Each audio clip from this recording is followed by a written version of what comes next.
자, 그러면 오늘 이 말씀을 제목을 뭐라 할까? 아브라함의 승리. 자, 전쟁에서 이긴 얘기예요. 이게 오늘 14장 말씀이. 자, 국가 간의 대규모 전쟁에 관한 첫 기사가 여기서 시작됩니다. 이제 인구들이 번창하고 국가들이 생기고 그럽니다. 이러한 나라들 간의 치열한 전쟁 속에서 아브라함은 한 족장으로서 승리를 거두게 됩니다. 여러분, 영적으로 보면요, 하나님은 자기 편에 있는 사람들을 다 이기게 하시는 분이에요. 그래서 우리 하나님을 뭐라고 표현합니까? 물론 전능자, 전지하신 자, 무소부재하시고 이런 말 하지만 더 중요한 것은 뭐라고 했어요?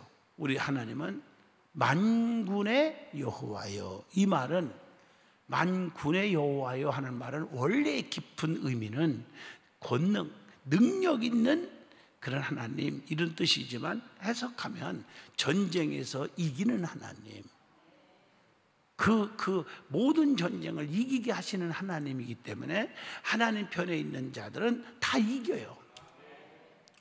예가 하나가 있어요. 하나님 앞에 범죄함으로 하나님이 연단을 준다든가 징벌을 할 때는 패배하게 만들어놔요. 아시죠? 그리고 포로로 잡혀가기도 하고 바벨론 포로 그런 거예요. 그래서 나중에는 회개하고 돌이키면 다시 어떻게 해요? 회복의 은혜를 주시는 사랑의 하나님이다. 이것만 깨달아도 우리의 삶에 적용을 하셔야 됩니다. 아하, 그렇구나. 아셨죠? 그러니까 이걸 꼭 아셔야 돼요.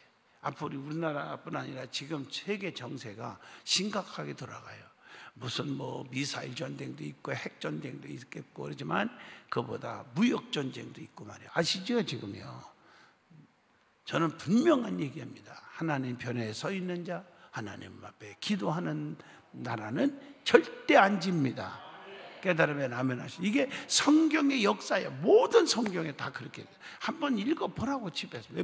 여러분 성경 통독하잖아요. 2번, 3번, 4번, 5번 한번 해보시라고요. 그런 내 말대로 되었나 안 되었나를. 아시죠? 그걸 종합하면서 오늘 14장을 생각을 해보는 겁니다. 그러면 우리도 아브라함처럼 이기기 위해서 어떻게 해야 되느냐 하는 말씀이 오늘 14장을 통해서 교훈을 해줍니다. 첫째가 1절로 12절까지 답이 나오죠. 세상적인 것에 절대적으로 곁눈질하거나 관심을 두지 말아야 한다. 세상에 욕심을 부리지 말아야 한다. 그런 교훈입니다. 하나님이 그런 삶을 좋아해요. 세상에 욕심이 너무 많다 보면요 하나님과 멀어지고요 큰일 나요. 오늘 주는 교훈이에요. 여러분 소돔 주변에 살고 있던 주변 국가들이 나오죠. 이름이 1절로 13절까지 보면 시날이라든가 엘사살, 엘람, 고임 이런 나라들이 동맹군을 형성해서 소돔과 고모라에 누가 살고 있었어요? 누구? 아브라함의 조카 롯. 그러니까 소돔과 고모라 등등의 모든 동맹군과 식림 골짜기에서 싸우게 됩니다. 1절로 13절입니다. 이 전쟁의 결과가 어떻게 됐을까? 소돔성에 거하던 롯이 패하고 전쟁에 뭐로 잡혀가요? 포로로 잡혀갑니다. 그 11절로 12절에 보면요, 자보세 네 왕이 소돔과 고모라의 모든 재물과 양식을 어떻게 해서 빼앗아가고 소돔에 거주하는 아브라함의 조카 롯도 사로잡고 그 재물까지 노약하여 갔더라. 그러니까 진 것뿐이 아니라 모든 물질까지도 다 빼앗긴 거예요. 여러분 제가 얘기했잖아. 시편 1편에 바람에 나는 훅 교와 같도다. 재물이 많으면 뭐예요? 그 재물 때문에 아브라함과 조카 롯이 헤어졌는데 재물을 유지하기 위해서 소돔과 고모라로 택해서 갔는데 결국에 이렇게 된 거예요. 그냥 다 뺏겨버린 거예요. 롯이 왜 이렇게 되었습니까? 하는 질문입니다. 왜 이렇게 됐다고 생각해요? 소돔과 고모라를 선택할 때 하나님을 의지하기보다 어떻게 보면 육신적인 욕심으로 아주 자기의 욕심에 꽉 차가지고 이기적인 마음으로 겉모습만 보고 A형적인 것만 보고 욕심 가지고 땅을 택했잖아요. 아브라함은 양보했고. 이해하셨나요? 자, 오늘날도 재물과 세상적인 것에만 관심을 두면 언젠가는 모든 것을 다 잃어버리게 된다고 하는 교훈을 줍니다. 자, 요한 1서 2장 15절로 17절을 보면요, 거기에 보면은 이런 말씀이 있죠. 이 세상이나 세상에 있는 것들을 사랑하지 말라.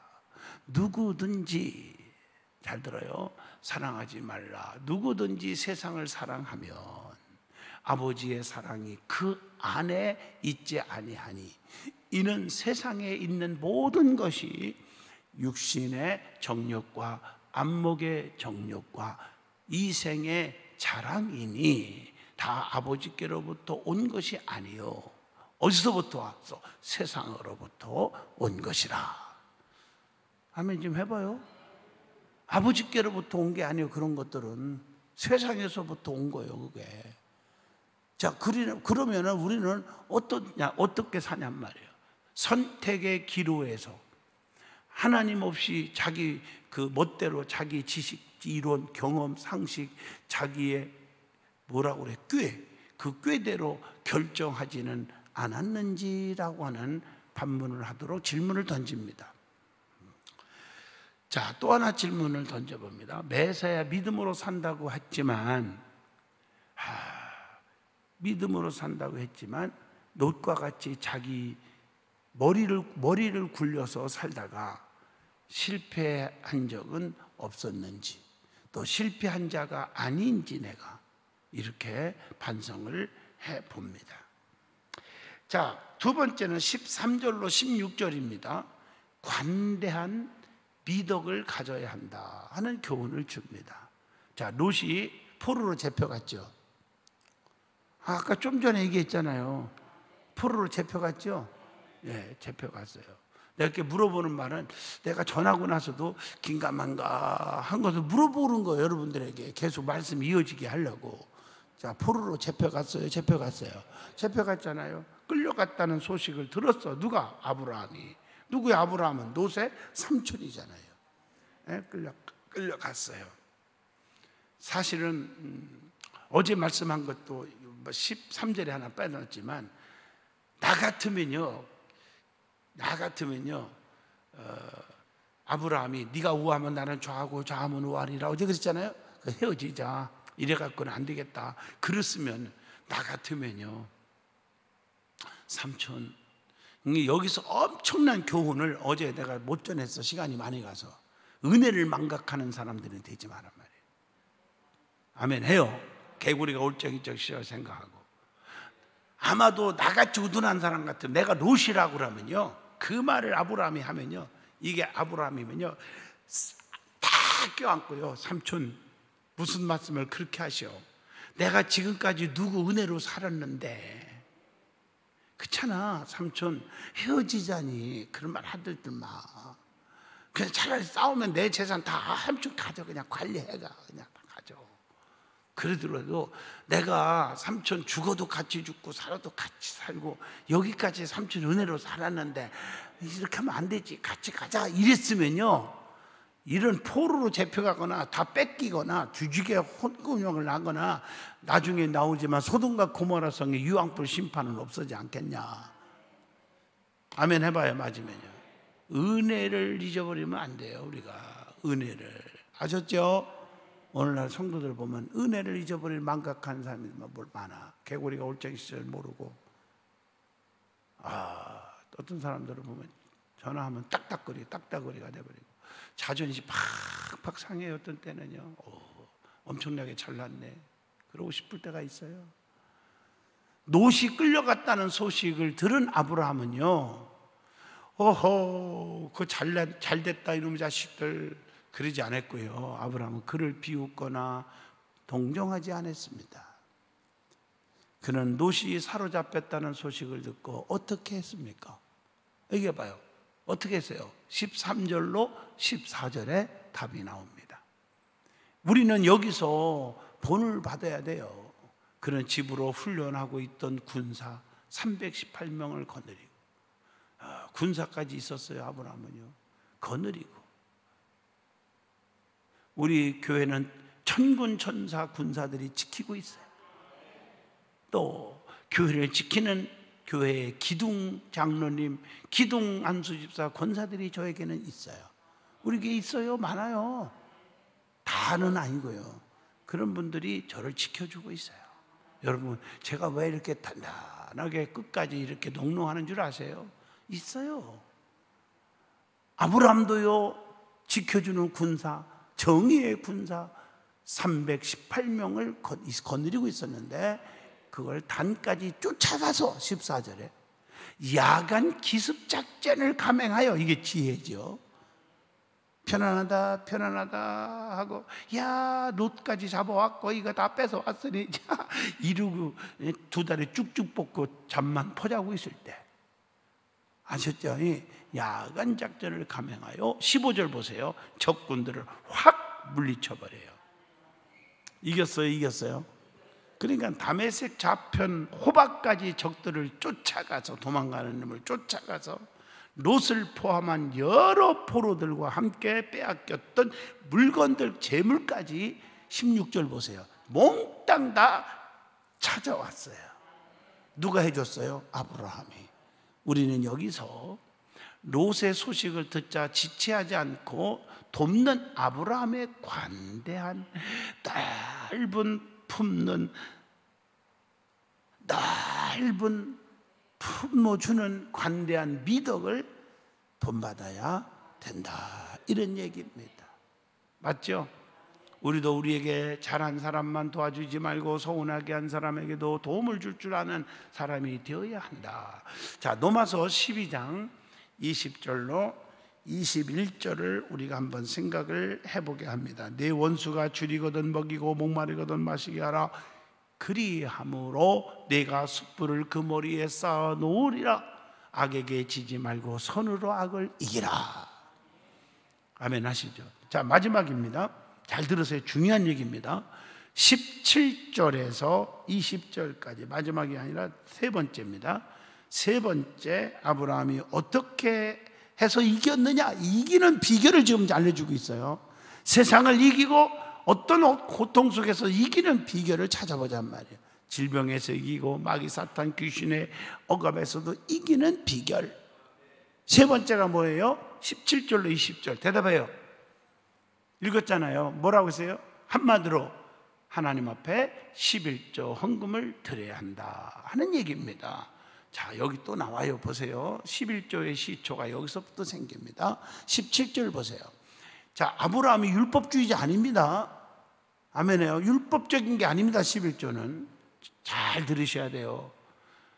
아브라함이 전쟁을 이기고 하나님을 찬송하며 돌아오는데 소돔 왕이 뛰어나와가지고 아브라함을 영접합니다. 17절에요. 또 살렘 왕 멜기세덱이 떡과 포도주를 가지고 나와서 아브라함을 영접을 합니다. 그게 18절입니다. 멜기세덱이란 이름은 의의 왕, 이런 뜻입니다. 따라합시다. 의의 왕, 멜기세덱. 멜기세덱의 뜻이 뭐라고요? 의의 왕. 이거 정도는 암기해 주는 게 좋아요. 그래서 성경에 나온 이 멜기세덱은요, 의의 왕, 평화의 왕, 사랑의 왕으로, 자, 누구를 상징합니까? 오늘날 예수 그리스도를 상징하는, 예수님을 상징하는 지극히 높으신 하나님의 제사장이며, 아버지도 없고 어머니도 없고 족보도 없는 자였어요. 히브리서 7장 1절로 3절에 집에서 읽으시기를 바라요. 이 멜기세덱은 살렘 왕이요 지극히 높으신 하나님의 제사장이라 여러 왕을 쳐서 죽이고 돌아오는 아브라함을 만나 복을 빈 자라. 아브라함을 만나 멀져서 복을 빈 자라. 아브라함이 모든 것의 10분의 1을 그에게 나누어 주니라. 그 이름을 해석하면 먼저는 의의 왕이요 그 다음은 살렘 왕이니 곧 평강의 왕이 아버지도 없고 어머니도 없고 족보도 없고 시작한 날도 없고 생명의 끝도 없어 하나님의 아들과 닮아서 항상 제사장으로 있느니라. 이해하셨나요?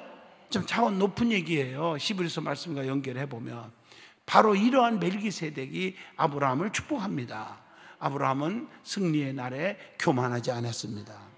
아브라함은 전리품을 가지고 자기 집으로 가지 아니했고, 잘 들으세요, 전리품을 가지고 자기 집으로 가져가지 않았고 예수 그리스도를 예표하는 멜기세덱에 찾아가서 10분의 1을 바쳤어요. 자기의 신앙을 표현합니다. 20절입니다. 이게 11조. 아셨습니까? 우리는 11조 누구께 드려요? 사람 앞에 해요? 예수님께 하는 겁니다. 우리는 모든 소유와 복을 어디서 온 것이라고 생각해야 됩니까? 하나님께로부터 온 것입니다. 전쟁에서 이기게 하시고 전리품을 다 찾아오고 할 수 있는 것은 누가 하셨습니까? 아브라함이 하셨어요? 군사가 했어요? 아니죠. 하나님이 하셨다 하는 그 믿음 때문인 겁니다. 내가 오늘날까지 여기까지 온 것은 하나님이 하신 겁니다 라고 믿는 믿음이 중요하지 않나, 그런 얘기예요. 우리는 모든 소유와 복을 어디서 온 것이라고 생각합니까? 우리는 11조 헌금을 드리고 있습니까? 온전한 11조, 11조는 자기 재산 전부를 대표하는 마음의 표현, 또 하나님이 나에게 물질을 주셨습니다, 사업을 잘하게 해줬습니다 라고 고백하는 물질이 다 하나님께로부터 왔습니다. 나머지 9개도 하나님 영광을 위해서 내가 펑펑망펑 퍼마시고 살지 않고 하나님의 영광을 위해서 9개 잘 쓰겠습니다라고 고백하여 드리는 물질의 질서가 10의 1조입니다. 기본이에요. 그래서 여러분 가정이 행복하기를 원합니까? 여러분의 삶에 여러분 생활에 어려움 없기를 원합니까? 생활의 11조, 삶의 수입의 11조를 하시고요. 아멘 하시죠?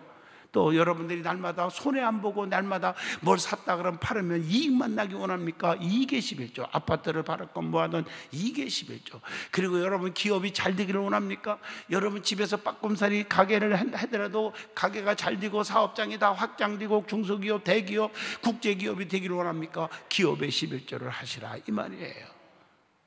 자, 마지막 하나만 더 합니다. 네 번째, 21절로 24절입니다. 물질에 대해서 초연해야 한다 하는 것이 21절로 24절입니다. 마지막. 자, 소돔 왕이 아브라함에게 전쟁에서 빼앗은 전리품들을 가지라고 했어요. 다 가지라고. 그런데 아브라함은 가졌어요? 22절, 23절. 웬 떡이냐? 더 가져와, 더 가져와, 가져와다. 성경 아무리 찾아도 없어요. 뭐라고 했어요? 그것을 거절합니다. 22절, 23절. 아브라함이 이렇게 할 수 있었던 것은 뭐 어떤 신앙이었기에 그렇게 할 수 있었을까? 물질이라는 것은 사람에 의해서가 아니라 오직 하나님께로부터 오는 것임을 믿었기 때문입니다. 그런 롯과의 관계에서 땅을 선택할 때도 그랬지만, 양보했지만 여기에서도 물질에 대해서 욕심 부리지 않았어요. 초연한 자세를 보였다고 하는 것을 알 수가 있습니다. 이거 아셔야 됩니다. 그것은 오직 하나님께서 내리시는 복을 바라는 그 마음의 근본적인 그 믿음의 자세에서부터 비롯된 것이었다고 생각이 되어지지 않습니까? 그런 세상에 살았지만 세상에 속한 자가 아니었다 이렇게 말하잖아요. 할렐루야.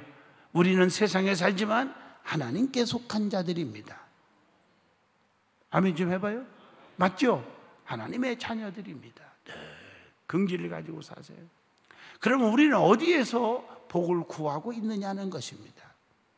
어디서 복 달라고 우리가 구하고 사냐 하는 질문을 던집니다. 사람 찾아가지 마세요. 사람 앞에 의지하지 마세요. 나중에 실망해요. 실망. 제가요 목회 44년 동안에 그 엄청난 경험을 했어요. 내가 여러분들에게 공개적으로 말하잖아요. 오늘날까지 개척할 때도요 너무 어려워서요 월세를 못 내고 어떤 때는 먹을 것이 없고 그래도요 노회에서 지원 받아본 적이 없습니다. 한 번도. 노회에서 만장일치로 결의를 해가지고 보조받으러 오면은 이렇게 쉽게 말하면 구걸하러 오면은 도와준다고 했는데도 구걸하러 가다가 뒤지게 터진 얘기 간증했죠. 하나님 앞에. 너 어디 가냐 이놈아. 너는 설교할 때마다 큰 소리 뻥뻥 치지 않았어? 에레미야 33장 3절 내게 나와 부르짖으라 그리하면 네게 응답하겠다 했는데 그렇게 얘기하면서 왜 너는 사람 앞에 손 벌리냐? 그래서 저는 한 번도 손 벌리지 않았습니다. 지금까지 내가 힘들어도요, 개인적으로 우리 교인들 한번 물어봐요. 권사님, 집사님, 나 1,000만 원만 도와줘, 1억만 도와줘, 나 10억 좀 도와줘. 여러분 솔직히 말해서 하나님 앞에 헌금하라는 소리는 했을지 몰라도 저 개인적으로 손 벌려 본 적이 내 평생에 없습니다. 성도들이 도와줘서 내가 어떻게 은혜로 모든 일들을 해결한 건 있을지 모르겠습니다. 그러나 내가 손 벌려 본 적은 없습니다. 믿어지면 아멘 하세요. 진짜예요. 오늘 여기 말씀이 바로 그겁니다. 우리는 너무 사람을 의지하려고 하지 않았나 하고 반성을 해봅니다. 전능하시고 부자이신 아버지 앞에 무릎을 꿇고 손을 벌리면 그분이 다 해결해 줄 줄로 믿습니다. 이것이 오늘 창세기 14장의 은혜입니다.